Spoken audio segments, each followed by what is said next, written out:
Test শেষ হতে না হতেই অনুশীলন শুরু করে দিয়েছে বাংলাদেশ ওয়ানডে দল। সবার মধ্যে ইতিবাচক মনোভাব।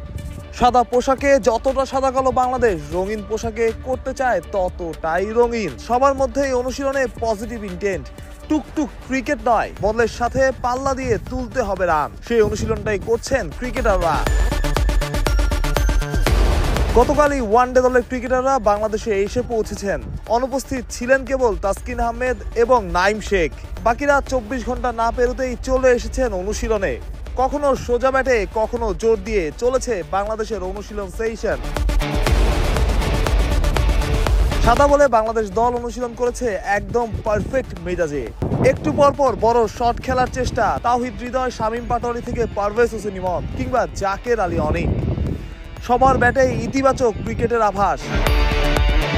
শ্রীলঙ্কা সিরিজ দিয়ে দীর্ঘমেয়াদে অধিনায়কত্বের চ্যাপ্টার শুরু করতে যাচ্ছেন মেহেদী হাসান মিরাজ। নতুন অধিনায়কের প্ল্যান কি হবে, কিভাবে খেলবে বাংলাদেশ, তার দল? প্রথম দিনের অনুশীলনে অবশ্য মিরাজ ছিলেন না, কারণ তিনি ছিলেন টেস্ট দলে। তবে বাকিরা বুঝিয়েছেন মিরাজের দল খেলবে পজিটিভলি, নতুন ব্র্যান্ডের ক্রিকেট। বাংলাদেশ দল অনুশীলন করেছে বেশ কিছুক্ষণ। যারা টেস্ট খেলেননি কিন্তু দলের সাথে ছিলেন তারাও এসেছিলেন অনুশীলনে। বোঝাই যাচ্ছে সিরিয়াসনেস কতটুকু। টেস্ট হারের প্রভাব পড়বে কিনা ওয়ানডেতে সেটা সময় বলে দেবে।